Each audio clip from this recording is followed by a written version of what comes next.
Hi dear students, आज फिर एक नए सेशन के साथ आपके सामने आए हैं। सब्जेक्ट है ज्योग्राफी। ज्योग्राफी का वस्तुनिष्ठ प्रश्न आज हम लोग करेंगे। इससे पहले आप लोगों को बता देता हूं कि ये बिहार बोर्ड के साइट पर डाला हुआ मॉडल पेपर है जो बिहार बोर्ड ने डाला है। आप लोग भी बिहार बोर्ड के साइट से ये मॉडल पेपर डाउनलोड कर सकते हैं और प्रैक्टिस कर सकते हैं। चलिए ज़्यादा समय बर्बाद नहीं करते हैं बच्चों। लाइक सब्सक्राइब और कमेंट आप लोग कर सकते हैं, है ना। आप लोग वीडियो तो देखते हैं पर लाइक और सब्सक्राइब और कमेंट्स भी नहीं करते हैं, है ना। किया कीजिए। चलिए आगे बढ़ते हैं। पहला क्वेश्चन है, आज का पहला क्वेश्चन है, देखते हैं आज का पहला क्वेश्चन। नवनिश्चयवाद संकल्पना का प्रतिपादन किसने किया? तो हम लोग जानते हैं बच्चों, नवनिश्चयवाद संकल्पना का प्रतिपादन, है ना, ग्रिफ्ट टेलर ने किया था। ग्रिफ्ट टेलर ने किया था। ऑप्शन सी इसका सही उत्तर होगा बच्चों। अगले क्वेश्चन पे आते हैं। अगला क्वेश्चन है, निम्नलिखित में से कौन मानव भूगोल का उपागम नहीं है? निम्नलिखित में से कौन मानव भूगोल का उपागम नहीं है? बच्चों ऑप्शन ए में दिया हुआ है स्थानिक संगठन, बी में प्रादेशिक विश्लेषण, सी में क्षेत्रीय विभेदन, डी में मात्रात्मक क्रांति। तो बच्चों मात्रात्मक क्रांति इसका सही जवाब होगा बच्चों। अगले क्वेश्चन पे आते हैं बच्चों इस सेशन, ये सेशन जो चल रहा है इसका, है ना, आप अपने फ्रेंडों को शेयर कर दें। देखते हैं अगला क्वेश्चन बच्चों। किसने कहा मानव भूगोल अस्थिर पृथ्वी और क्रियाशील मानव के बीच परिवर्तनशील संबंधों का अध्ययन है? बच्चों हम लोग जानते हैं कि एलन सी सैंपल ने ये वाक्य को कहे थे। एलन सी सैंपल ने। अगला क्वेश्चन देखते हैं। सैन्य भूगोल मानव भूगोल के किस क्षेत्र का उपक्षेत्र है?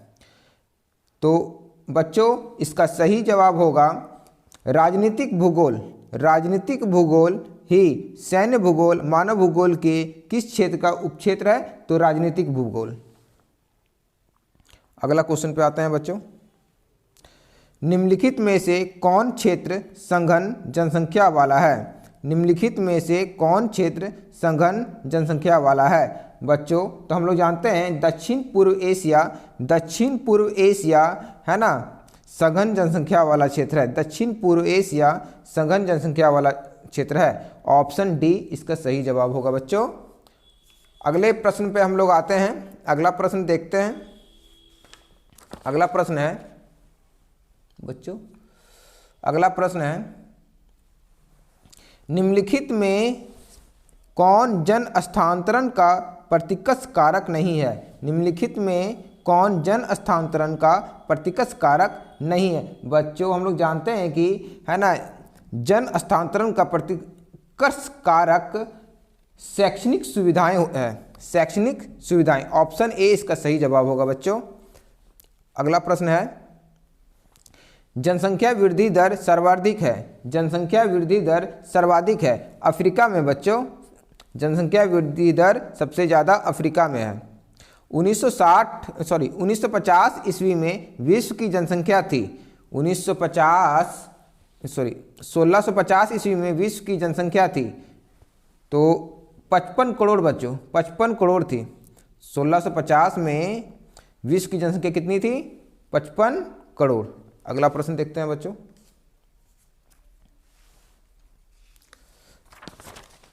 अगला प्रश्न है, निम्नलिखित संख्या में कौन जनसंख्या के कार्यशील आयु वर्ग का प्रतिनिधित्व करती है? निम्नलिखित संख्या में कौन जनसंख्या के कार्यशील आयु वर्ग का प्रतिनिधित्व करती है? क्वेश्चन 9 है ना, क्वेश्चन नंबर 9 है। तो हम लोग जानते हैं बच्चों इसका सही जवाब होगा 15 से, है ना, 59 वर्ष। 15 से 59 वर्ष। ऑप्शन डी सही होगा इसका। अगले प्रश्न पे आते हैं। निम्नलिखित देशों में किसका लिंग अनुपात विश्व में सर्वाधिक है? निम्नलिखित देशों में किसका लिंग अनुपात विश्व में सर्वाधिक है? तो हम लोग जानते हैं बच्चों, लिंग अनुपात सबसे ज़्यादा है ना, सर्वाधिक भी बोल सकते हैं, तो किसका है? तो लैटविया का है, लैटविया का है। निम्नलिखित में कौन मानव विकास सूचकांक का मापक है? निम्नलिखित में कौन मानव विकास सूचकांक का मापक है? इसका उत्तर होगा बच्चों उपयुक्त सभी।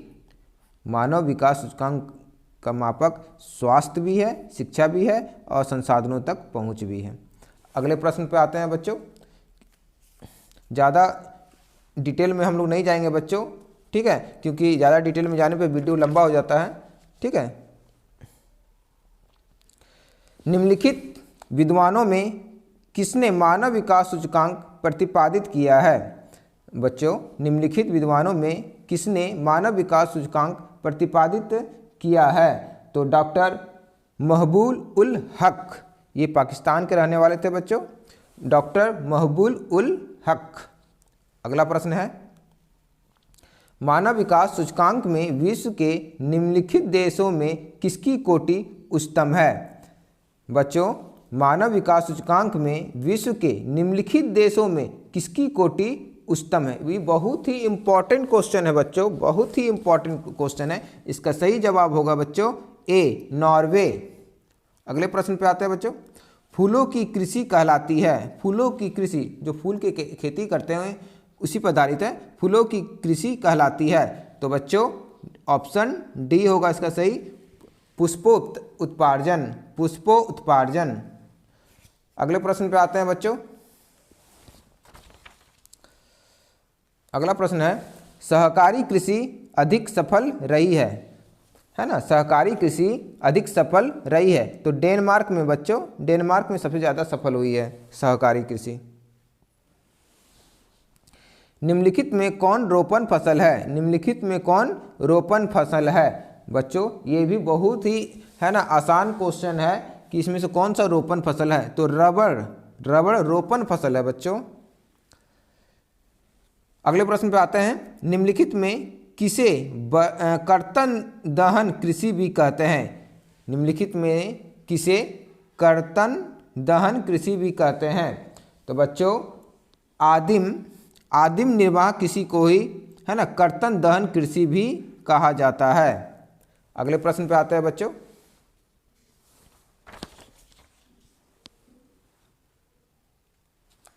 प्रश्न दिख रहा है ना बच्चों? निम्नलिखित में कौन द्वितीयक आर्थिक क्रियाकलाप है? निम्नलिखित में कौन द्वितीयक आर्थिक क्रियाकलाप है? तो बच्चों द्वितीयक आर्थिक क्रियाकलाप कौन सा है? तो हम देखते हैं, तो ऑप्शन देख लेते हैं, खेती, आखेट, व्यापार और लौह प्रगलन। तो बच्चों इसका सही जवाब होगा लौह प्रगलन, ऑप्शन डी। अगला प्रश्न पे चलते हैं बच्चों। निम्नलिखित में कौन कृषि आधारित उद्योग है? निम्नलिखित में कौन कृषि आधारित उद्योग है? मीन्स कृषि से रिलेटेड होना चाहिए। तो देखिए बच्चों, सीमेंट उद्योग कृषि से आधारित नहीं है, लौह इस्पात कृषि से आधारित नहीं है, चमड़ा उद्योग कृषि से आधारित नहीं है, पर जूट उद्योग कृषि से आधारित है बच्चों। तो ऑप्शन डी इसका सही आंसर होगा। अगले प्रश्न पे चलते हैं। निम्नलिखित में कौन वन आधारित उद्योग है? निम्नलिखित में कौन वन आधारित उद्योग है? तो कागज उद्योग ही वन आधारित उद्योग है बच्चों। अगले प्रश्न पर चलते हैं। अगला प्रश्न आप लोगों को दिख रहा होगा, खनन क्रियाकलाप है, खनन क्रियाकलाप है प्राथमिक, द्वितीयक, तृतीयक या चतुर्थ? तो बच्चों हम लोग जानते हैं कि खनन द्वितीयक क्रियाकलाप है, खनन द्वितीयक क्रियाकलाप है। अगले प्रश्न पे आते हैं बच्चों।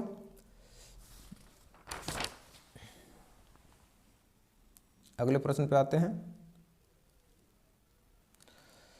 निम्नलिखित में कौन पंचम क्रियाकलाप है? निम्नलिखित में कौन पंचम क्रियाकलाप है? बच्चों हम लोग जानते हैं कि बाह्य स्रोतन है ना, ये पंचम क्रियाकलाप है।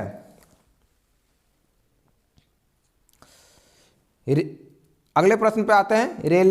रेल मार्ग के जाल का संघनतम संघनतम घनत्व है, रेल मार्ग के जाल का संघनतम घनत्व है संयुक्त राज्य अमेरिका में, ऑप्शन डी, संयुक्त राज्य अमेरिका में, ऑप्शन डी। अगला क्वेश्चन आते हैं, बृहद ट्रंक मार्ग संबंधित है, बृहद ट्रंक मार्ग संबंधित है, तो इसका सही जवाब होगा बच्चों उत्तरी अटलांटिक समुद्री मार्ग से। ठीक है बच्चों, इसका क्या उत्तर हो जाएगा, उत्तरी अटलांटिक समुद्री मार्ग से, ऑप्शन ए इसका सही जवाब होगा बच्चों। बच्चों अगले प्रश्न पे आते हैं। ये सेशन आपको अच्छा लग रहा है बच्चों, है ना, तो लोगों को शेयर कर दीजिए, है ना, शेयर करने में कोई पैसे नहीं लगते हैं बच्चों, है ना, शेयर कर दिया कीजिए।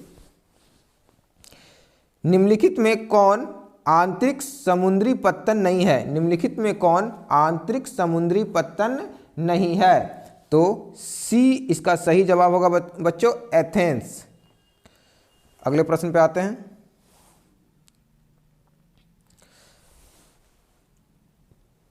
लेनिनग्राद किस प्रकार का पत्तन है, लेनिनग्राद किस प्रकार का पत्तन है, तो बच्चों हम लोग जानते हैं कि लेनिनग्राद औद्योगिक पत्तन है बच्चों, औद्योगिक पत्तन है, औद्योगिक पत्तन है, ऑप्शन सी सही होगा बच्चों, ऑप्शन सी सही होगा।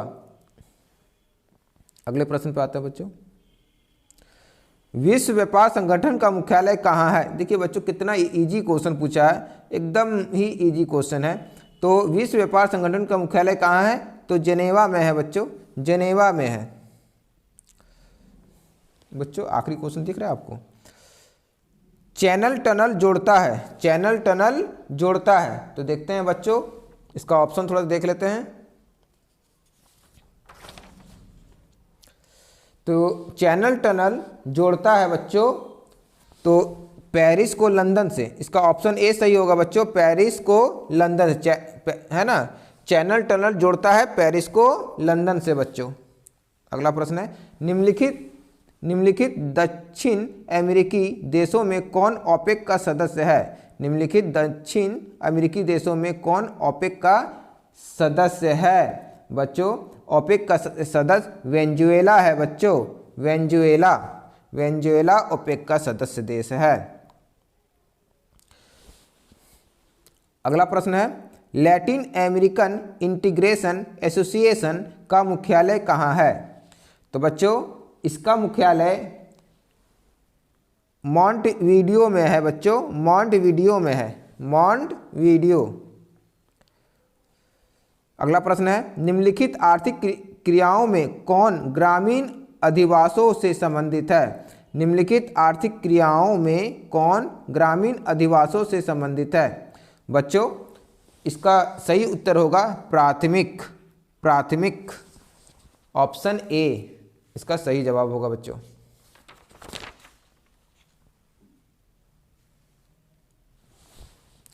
निम्नलिखित में कौन औद्योगिक नगर है, निम्नलिखित में कौन औद्योगिक नगर है, तो पीटर्सबर्ग, ये औद्योगिक नगर है बच्चों, पीटर्सबर्ग औद्योगिक नगर है, ऑप्शन बी सही होगा इसका। निम्नलिखित में से कौन इथोपिया की राजधानी है, निम्नलिखित में से कौन इथोपिया की राजधानी है, तो बच्चों हम लोग जानेंगे कि इथोपिया की राजधानी कौन सी है, तो आदिस अबाबा, अदिस अबाबा, सॉरी बच्चों अदिस अबाबा लिखा हुआ है, ठीक है बच्चों, अदिस अबाबा, ऑप्शन सी इसका सही होगा। निम्नलिखित में कौन परिवहन नगर है, निम्नलिखित में कौन परिवहन नगर है, तो सिंगापुर परिवहन नगर है बच्चों, सिंगापुर परिवहन नगर है बच्चों। अगले प्रश्न पे आते हैं बच्चों,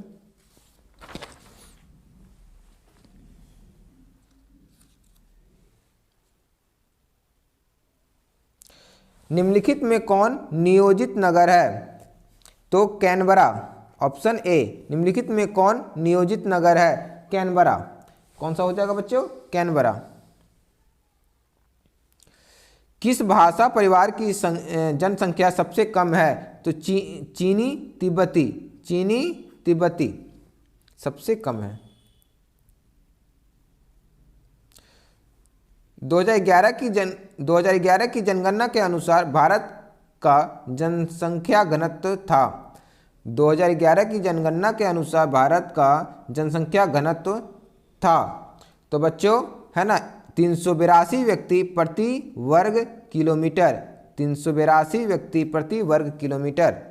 अगला प्रश्न है 2011 की जनगणना के अनुसार भारत के किस राज्य की जनसंख्या सबसे कम है। 2011 की जनगणना के अनुसार भारत के किस राज्य की जनसंख्या सबसे कम है। तो बच्चों इसका सही जवाब हो जाएगा सिक्किम। इसका सही जवाब हो जाएगा बच्चों सिक्किम, ऑप्शन सी। सॉरी बच्चों। अगला प्रश्न है 2011 की जनगणना के अनुसार किस राज्य की जनसंख्या का घनत्व सर्वाधिक है। 2011 की जनगणना के अनुसार किस राज्य की जनसंख्या का घनत्व सर्वाधिक है। तो बिहार की बच्चों, बिहार का जनसंख्या घनत्व बहुत अधिक है। अगला प्रश्न पे आते हैं, किस राज्य में सर्वाधिक जनसंख्या में अप्रवासी आते हैं। किस राज्य में सर्वाधिक जनसंख्या में अप्रवासी आते हैं। तुम जानते हैं महाराष्ट्र में सभी लोग कमाने के लिए सबसे ज़्यादा जाते हैं बच्चों। अगला प्रश्न है, भारत में पुरुष प्रवास की प्रमुख धारा है। भारत में पुरुष प्रवास की प्रमुख धारा है। तो देखते हैं बच्चों, इसका सारे ऑप्शन को पहले देख लेते हैं, उसके बाद टिक मारेंगे। तो ऐसे तो ग्रामीण से नगरीय, भारत में पुरुष प्रवास की प्रमुख धारा क्या है बच्चों। ऑप्शन दिख नहीं रहा होगा। ऑप्शन ए इसका सही जवाब होगा बच्चों, ऑप्शन ए इसका सही जवाब हो जाएगा।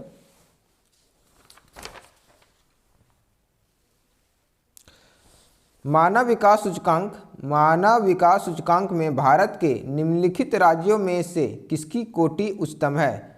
तो बच्चों इसका जवाब होगा केरल। इसका जवाब क्या हो जाएगा बच्चों, केरल, ऑप्शन डी।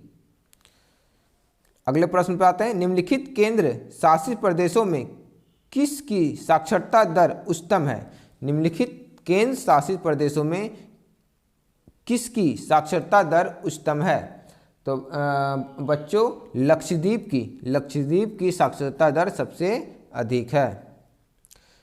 निम्नलिखित नगरों में से कौन नदी तट पर अवस्थित नहीं है। निम्नलिखित में से कौन सा ऐसा नगर है जो है ना नदी के किनारे नहीं है। तो आगरा, कोलकाता, ये दोनों तो नदी के किनारे है बच्चों, है ना। पटना, तो भोपाल नदी के किनारे नहीं है बच्चों, भोपाल, है ना। तो यही आंसर हो जाएगा बच्चों।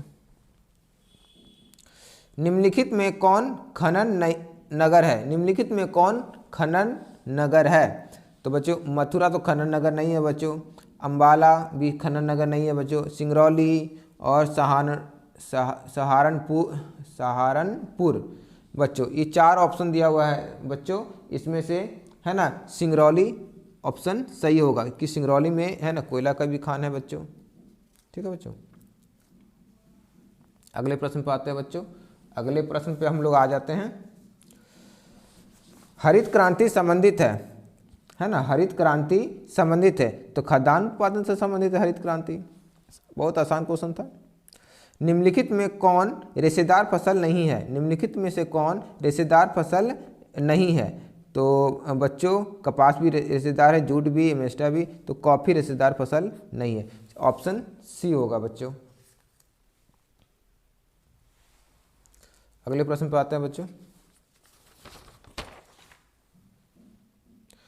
48 नंबर है बच्चों। निम्नलिखित राज्यों में कौन चाय उत्पादक नहीं है। तो देखते हैं बच्चों, तो राजस्थान में चाय तो होता नहीं है बच्चों, ऑप्शन डी सही हो जाएगा। निम्नलिखित में कौन खद्यान है। निम्नलिखित में कौन खद्यान है। तो ऑप्शन सी मक्का खद्यान है बच्चों। निम्नलिखित राज्यों में कौन कपास उत्पादक नहीं है। निम्नलिखित में से कौन सा कपास, ऐसा कौन सा राज्य जो कपास नहीं पैदा करता है। तो ऑप्शन डी हो जाएगा बच्चों, हिमाचल प्रदेश में कपास नहीं होता है। निम्नलिखित में कौन भारत का सबसे लंबा राष्ट्रीय मार्ग है। NH44। NH44 पहले इस राजमार्ग को NH7 कहा जाता था बच्चों।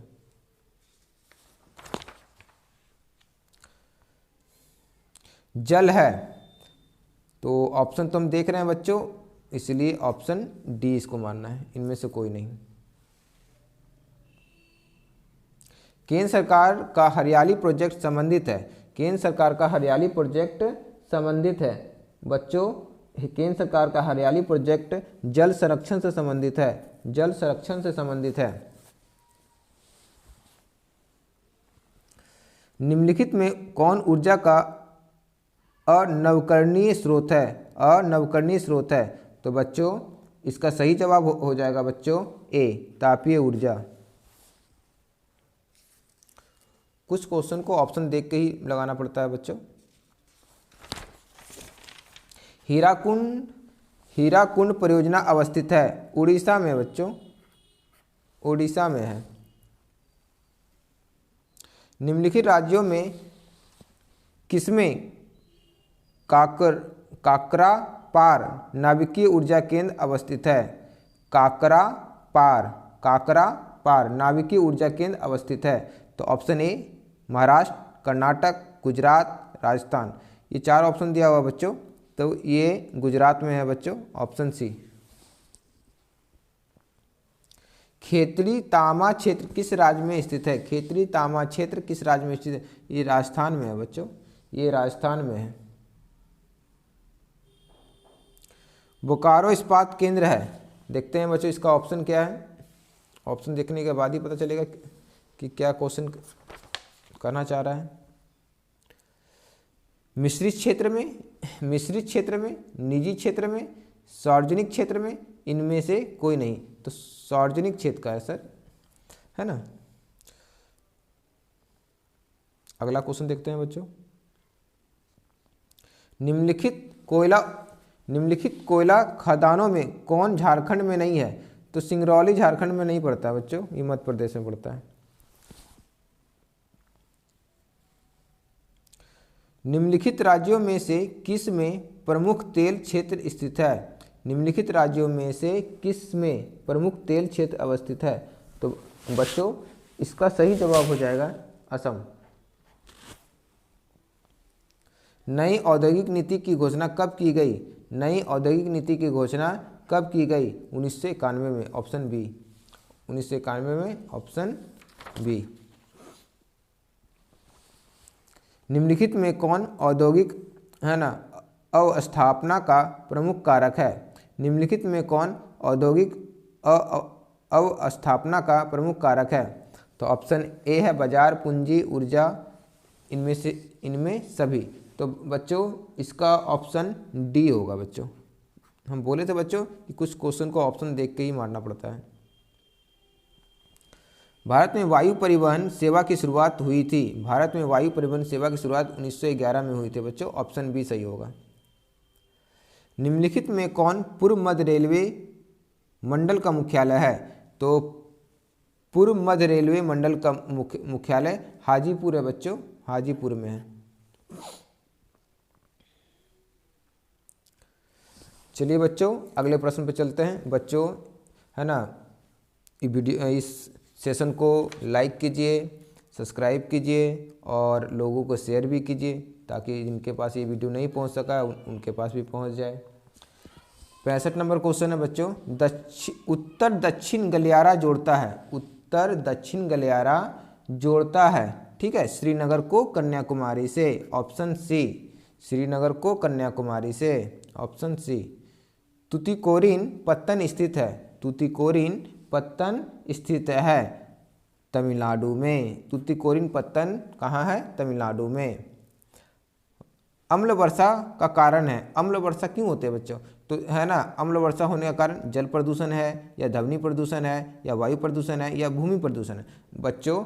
तो इसका मुख्य कारण होता है वायु प्रदूषण। वायु जितना ज़्यादा गंदा रहेगा बच्चों, है ना, अम्ल वर्षा का कारण वो उतना ज़्यादा बनेगा। अगला प्रश्न है 2010 से 11 में निम्नलिखित में से कौन भारत का सबसे बड़ा व्यापारिक भागीदार था? तो बच्चों हम लोग जानते हैं 10 से 11 में, है ना, सबसे ज़्यादा व्यापारिक भागीदार चीन था बच्चों, चीन। इसका ऑप्शन बी हो जाएगा।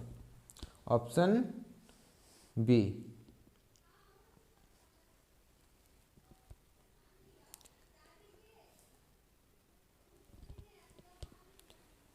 ऐसे बच्चों ऑप्शन बहुत सा पुस्तकों में ऑप्शन सी भी इसका आंसर है, पर ऑप्शन बी होना चाहिए इसका आंसर। अगला क्वेश्चन है बच्चों, ध्वनि प्रदूषण का प्रमुख स्रोत है। ध्वनि प्रदूषण का प्रमुख स्रोत है, तो ध्वनि प्रदूषण का प्रमुख स्रोत क्या है? ये सभी बच्चों, ऑप्शन डी हो जाएगा। इस सेशन का आखिरी प्रश्न है बच्चों, प्रतिकर्ष और अपकर्ष कारक उत्तरदायी है। प्रतिकर्ष और अपकर्ष कारक उत्तरदायी है, तो बच्चों प्रतिकर्ष और उत्कर्ष कारक किसके लिए उत्तरदायी है? तो हम लोग देखते हैं प्रवास के लिए वो उत्तरदायी है। ठीक है बच्चों, तो ये सेशन यहीं पर समाप्त होता है बच्चों, है ना। हम आर्ट्स के सभी सब्जेक्ट का वीडियो, है ना, आपके सामने लाते रहेंगे, है ना। और आने वाले समय में हम लाइव क्लास भी लेंगे, तो आप इस चैनल को लाइक कीजिए, सब्सक्राइब कीजिए और लोगों को अधिक से अधिक शेयर कीजिए। देखिए बच्चों, लाइक और सब्सक्राइब करने में पैसे नहीं लगते हैं, इसलिए आप लाइक सब्सक्राइब करना छोड़े नहीं। जब भी वीडियो देखें तो इसको लाइक और सब्सक्राइब जरूर करें, इससे हम लोगों को मनोबल बढ़ता है बच्चों, और आपके सामने अच्छे अच्छे वीडियो हम लेके आएंगे। जितना आप लाइक और सब्सक्राइब कीजिएगा बच्चों, उतने अच्छे अच्छे, है ना, कंटेंट और मैटर को हम लेके आएंगे, और आपको कहीं भी, है ना, क्लास करने की आवश्यकता नहीं है। खासकर 12 वाले बच्चों को कहीं भी क्लास करने की आवश्यकता नहीं है। आप मेरे वीडियो पर बने रहिए, है ना, हमारे चैनल को, है ना, सब्सक्राइब कर लीजिए, बेल आइकन को दबा दीजिए, और जितना भी नया वीडियो हम डालते रहेंगे, है ना, बारी बारी, वो आपके पास नोटिफिकेशन के साथ पहुंचता रहेगा। ठीक है, धन्यवाद।